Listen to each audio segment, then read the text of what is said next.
नमस्कार मित्रांनो, आजच्या ब्लॉगमध्ये आपण बघणार आहोत डाळगंडोरी मिरचीची भाजी कशी बनवायची। तुरीची डाळ, कांदा, मिरची टाकून आपण अशी भाजी शिजवून घ्यायची आहे। त्यामध्ये त्याला लोणायची आहे।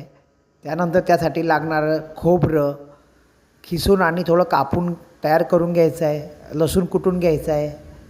त्यानंतर कढईमध्ये तेल टाकून खोबरे लालसरपणा येईपर्यंत भाजून घ्यायचे आहे।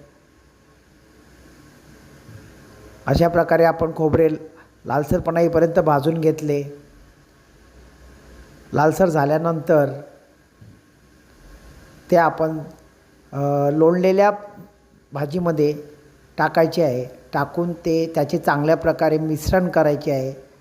मिश्रण केल्यानंतर रवीने ते हलवून घ्यायचे चांगले। अशा प्रकारे आपली भाजी मिक्स झालेली आहे। अशा प्रकारे मिक्स करायची। आता आपण कोथिंबीर बारीक कापून घ्यायची। त्यानंतर लसूण बारीक ठेचून घेतला आहे। त्यानंतर मसाल्याचा डबा आणि भाजी लोणलेली भाजी जवळ घ्यायची। त्यानंतर कढई ठेवली, त्यामध्ये तेल टाकून प्रमाणानुसार तेल घ्यायचे, ते गरम होऊ द्यायचे। गरम झाल्यानंतर त्यामध्ये जिरे, मोहरी प्रमाणानुसार टाकायची आहे। प्रमाणानुसार आपण ती जिरं मोहरी त्यामध्ये टाकली। त्यानंतर लसूण बारीक केलेला लसूण त्यामध्ये टाकायचा आहे। ठेचलेला लसूण त्यामध्ये टाकला।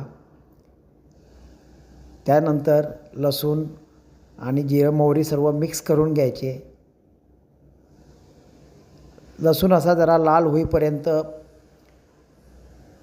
हलवून मिक्स करून घ्यायचा।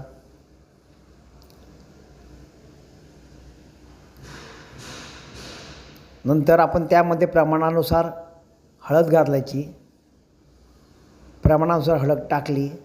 त्यानंतर त्यामध्ये गरम मसाला वापरायचा। गरम मसाला टाकला आपण। गरम मसाला आणि हळद टाकल्यानंतर ते चमच्याने चांगले हलवून घ्यायचे। हलवून घेतल्यानंतर लोणलेली भाजी त्यामध्ये टाकून फोडणी घालायची। अशा प्रकारे आता एक कडक फोडणी बसलेली आहे भाजीला। नंतर ते मिश्रण मिक्स करून घ्यायचे।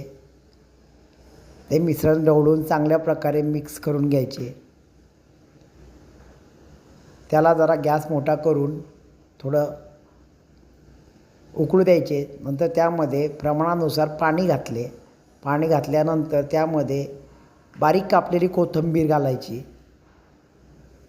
कोथिंबीरने भाजीला खूप चांगल्या प्रकारे चव येते।